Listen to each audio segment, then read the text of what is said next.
this movie is one that I feel it's a minor victory that I even got to see. So I caught a trailer of it on YouTube and was just like, oh my God, this looks phenomenal. This is like a movie right up my alley. I gotta see this. And then it says, available in select theaters and on demand. Well, select theaters apparently means none of the theaters near me, which is bizarre because even, you know, some of the smaller out-of-the-way theaters usually get most films. And it just so happens that the on-demand function on my cable box, yes, I still have a cable box, has shorted out, and so I can't get on demand. So I have just been, the last like 2 or 3 weeks, I have just been pissed that I could not get to see this movie. And through, you know, some trial and error, I found, okay, can rent it on YouTube. So I was finally able to see this movie. And I remember as I'm queuing it up, after the rigmarole of just going through it all, I remember thinking, you know, if this movie sucks, I'm going to be really, really pissed off. More pissed off than I normally would be if a movie sucks. Because after going through all this shit to see this little film, I was going to be really, really mad if it sucked. But the good news is, it did not suck. It did not suck at all. Best movie of the year, like, I don't know, I kind of got it in my head that this would top my list and all of that. Did it do that? No, I can't say that it did. But am I happy I saw it? Yes. Yes, I am, very much. And, I don't know, it was a film I just felt like I needed to see and that I really wanted to see, and it didn't disappoint. It was pretty much exactly what I was hoping for and delivered just what I was looking for. So I'm very, very happy about that. So let's talk about one of the best movies out this year that you have probably not heard of, and if you want to see it, you're going to have to go through a little bit to get it done. So let's talk about this film. So what is it about? Well, the film stars Aubrey Plaza, who's a very talented young actor whom I really haven't seen in much. I remember she was in the Christmas movie Beck and I watched last year, but she's done plenty of stuff, but nothing I really remember or anything of that nature. Sorry about the glare, by the way. Just one of the downsides of doing this during the day instead of at night like I normally do. But anyway, so anyway, Aubrey Plaza plays Lucy, who is the new publisher of her father's well-respected book publishing house. And she is kind of sinking. She's published some crappy YA novels, and she's being threatened to be bought out by her ex-boyfriend, and she's just looking for a hit, something to bring positive attention back to her publishing company. And she finds that her father, back in the 70s, made a deal with a reclusive author by the name of Harrison Shaw, played by the great Michael Caine, for a book that was never delivered, with an odd clause in the contract that the publisher would not edit a single word, which is fairly unheard of, I would believe, in the publishing business.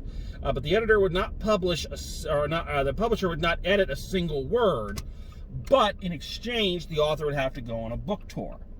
So this is one of those Finding Forrester deals where the author had published one book, it was a big hit, but never published another one, became a recluse. You know, you kind of know the story, basically. And so, undaunted, Lucy decides she is going to get the book from this guy and make him do the book tour. Michael Caine is, of course, a bitter, cranky, pissed off old man who wants nothing to do with anything. He hates people, he hates company. You know, again, you know the type. This isn't, you know, the archetype is fairly common. And of course, they go on the road. The book tour has many hijinks and whatnot. And through the course of it, they learn about each other and come to respect each other and form a friendship. Again, the stock is, you know, the plot is fairly stock. But as is becoming such a phrase on this show that I probably should ask Becca to make me a new t-shirt with this phrase. Remember what we've learned from 12 Mighty Orphans and Finding You. painting by numbers is not a bad thing if the picture you end up with is still pretty. And the story here is very well told. You can't help but have something well told when Michael Caine is kind of your lead actor. He is one of those performers that just is magnetic in anything that he is seen. He draws the audience in, even when he's playing a complete wanker. Here I am using some of the terms he used in the movie. I wonder what it must have felt like for Aubrey Plaza to play opposite him. Because he seems like such a gentle and wonderful man that I don't think he'd be intimidating. But I can only say as a performer myself that if I had to do a scene with Michael Caine, let alone an entire movie, and, you know, have our relationship be the thing that, you know, the whole film is riding on, I know I'd be nervous as fuck.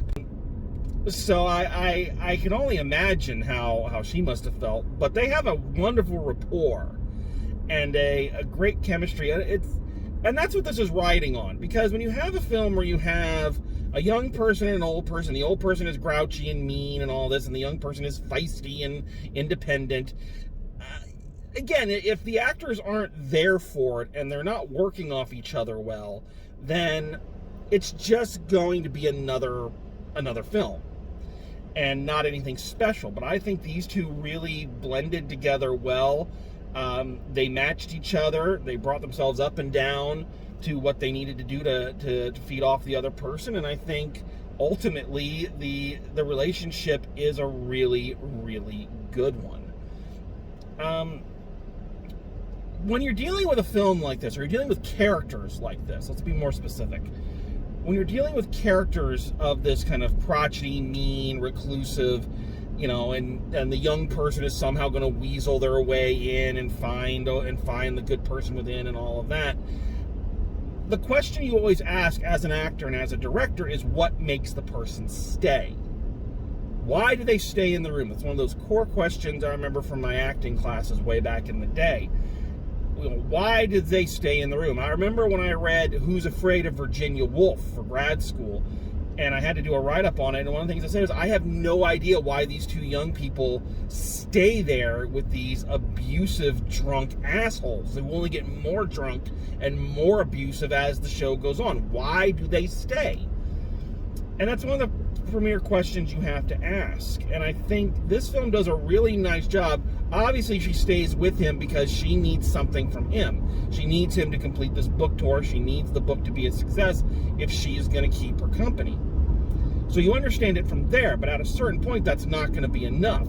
So what keeps her there and what keeps her with him is, and I think they do a good job of showing that when he has moments of lucidity, and that's a term they use in the film, and it's something in that literary sense that I really liked. Lucidity, Lucy, you see what they did there? When he has moments of lucidity where he drops the facade and actually lets her in, and they actually can talk one-on-one, you can see the glimpses that he is not as big an ass as he has kind of become, that there is a less asshole-ish person there. And you can understand why she would stick with him, because you see the glimmers. It's dealing with an alcoholic. And he is an alcoholic in the film, you know. That, why do you stay with the alcoholic? Because you know that when that element is not in the mix, the person there is actually a good person. But you have to get through all the abuse. And I think they do a nice job of showing that with these two characters. Of course, you know, you find out why he's so angry and why he's so ornery, and it's nothing revolutionary. I think most people can probably guess early on why he is the way he is. But again, it doesn't matter if it's a stock kind of reason, as long as the journey to get there is rewarding, and I think it really is. So this film lives and dies on the acting, but as it is a film about books and about writing and about the literary art form, the film has a lot of literary aspects to it that are translated very well into the directing. I know that's a weird sentence. I dare you to try to diagram that sentence. But here's what I mean. So, for instance, I love the feel of this movie. I love the look of it. This movie reminds me of an old book, you know, in that it takes place in winter, so there's a lot of beautiful shots of snow, which are not shot or lit in a way that give you a feeling of cold and isolation, but rather that feeling of you're looking at a Christmas card where you're wrapped up in a blanket. There's a lot of sweaters and comfortable looking clothing, so you get this feeling of, you know, warmth. There's a lot of earth tones in the scenery and in the set design and the locations. The color palette is muted but warm. So the whole thing gives you the feeling like you get when you cuddle up with a good book. You know, and I think that's brilliant from the director's point of view. This film was directed by Lena Rosler, who I don't really know much about her work. I was looking at her IMDb page, and a lot of British television shows, a couple films here and there. Nothing major, but I really think there's a really talented directorial eye there to give us that kind of feel throughout this film, to keep us engaged. I also think that it gives us an interesting exploration into the character of Harrison Shaw, as played by Michael Caine. The comparison I immediately make when I was looking at this character is he is a house. He's a house character, and we all kind of know what that means by now. You know, he is that say whatever you want, do whatever you want, don't care what anybody thinks, and, you know, just, you know, be obnoxious and mean-spirited, and it's the kind of character that people just love. Oh, he says whatever he wants to. I wish I could do that. But here's the thing, and I love House, but I think that a lot of people, myself included, I'm not gonna, you know, say everybody else but me. No, I'll definitely cop to this. I think a lot of people, especially when it was on, didn't fundamentally get the point of House. And the point of House was that, yeah, he's funny, he gets away with everything, but the point of it is, this is not a person you want to emulate. You do not want to be like this. This is not a happy or a good person. A person who lives their life the way he lived his, and they constantly showed it on the show. It leads to depression, it leads to loneliness, it leads to just anxiety and self-hatred and self-loathing until you basically have nothing left in your life. And I feel like this film does a really nice job of showing that, and showing that through the lens of how we today kind of consume media, and we consume characters like this. Part of the joke of this movie is that because he's drunk half the time and just has this fuck it all attitude, that he suddenly becomes an internet sensation with people at his book readings where he'll like piss on his book or just say the word bullshit. It becomes a hashtag, and he becomes this kind of internet hero. And, you know, people are just hanging on his word and loving when he says bullshit and everything. But the thing is that they're not getting that, yeah, that seems funny and that hashtag is all well and good and everything, but they're not seeing the pain that is causing it. They're not seeing that this is not a thing to emulate or to want to be like. There's a scene towards the end of the film where he's drunk and he's despondent and he wanders into a bookstore, and he's so angry at his work and he hates his work so much that he pours alcohol on it and lights the books on fire. You know, this is a sad act from a broken human being. And the internet takes it and goes, oh, people are burning his book in solidarity, yay! Like, they're not getting it. They're not getting that this is a cry for help and not a memeable moment, you know? So I think it's I love how it has little touches like that in there. I also like that it is kind of a look at, the difficulties in marketing a medium like a physical book in a digital world. And it's not all a condemnation of it. There's, when he won't read the book, Lucy comes up with the idea of getting people who are at the stops to read passages from the book, and she posts those online. And it shows kind of the marketing savvy of getting the book out there and getting things into the consumer's hands, and how media is represented. What's funny is that at the very beginning, they're reading the review of their latest YA book, and the New York Times doesn't like it, and she says, well, nobody reads the New York Times. No one cares. People who read YA novels are not reading the New York Times review. And she says, yeah, but look at this, and she shows her a YouTube video of a 10-year-old critiquing the book, and that they pay attention to. So again, this isn't a slam against social media, and it's not a slam against, internet marketing, but it is kind of showing how you kind of have to adapt with the times, which, can be difficult, especially for older people.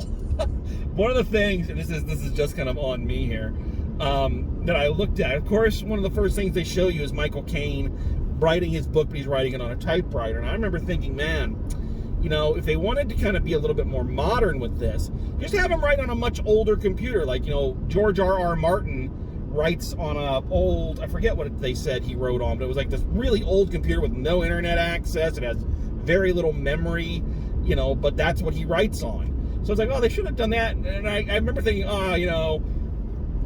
boy, some people, they just get so stuck in their ways and their ways of doing things. And I look over at the massive DVD wall, and I could just see Rebecca looking at me, and with that kind of, people stuck in their ways, huh, Mr. No TikTok?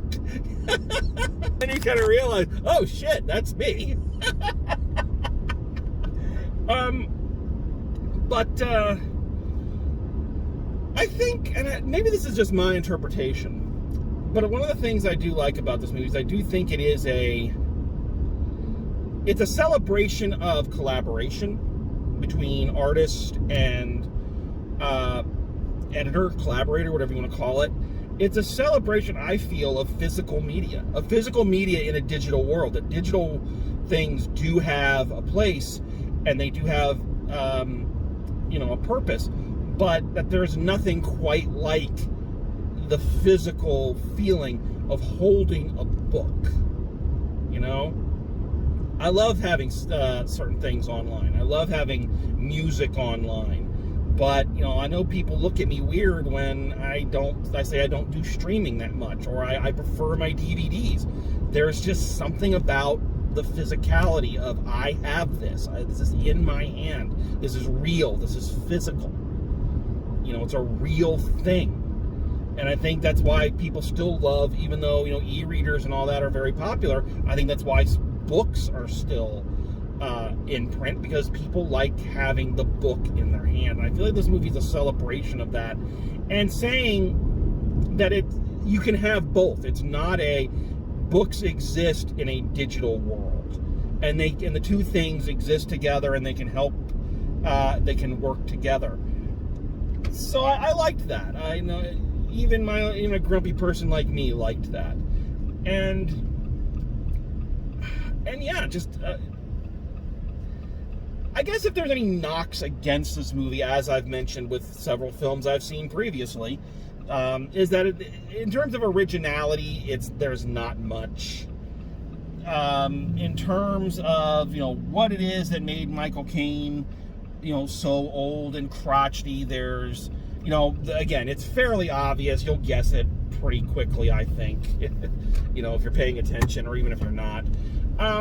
So the predictability factor pulls a little bit from it, but on the whole, it's like I say, it's a movie that makes you feel like you're snuggling up with a good book on a cold afternoon, and that's a wonderful feeling. The performances are top notch. The two actors work really well together. The on-screen relationship is really well done. And And Michael Caine gets some really great lines off. One of my favorites is when she first creates a profile for him on, just social media as a blanket term, and she says, well, you got over 40 million followers, and you said Christ had followers, it didn't end well. And of course she rebuts with, yeah, but the Bible was a bestseller. So I love that little tete-a-tete. I think that's great. So I really enjoyed this film. This was a movie that was difficult to track down, and it was a challenge to see. But when all is said and done, I'm glad I went through the trouble. It was well worth it. So final grade for bestsellers, I'm going a solid A on this one. Again, the predictability factor drops it down from maybe the A+. Best film of the year, like I was hoping, no. I don't think it's in that discussion. But a good watch, a good film, and something I think deserves a lot more attention. So I urge you, if you want something, a film with characters and relationships, and you want a film that you can talk about and dissect and have discussions about, I think it's well worth a look. So I highly recommend this one. Go find it, go check it out. Okay, so thank you so much. Thank you for putting up with the glare from the sun, the sliding of the camera, and just putting up with me in general. As many people will tell you, it's not easy, but I hope it's worth it. But thank you for joining me. Thank you for putting up with me. And as always, drive safe, and I will see you at the movies.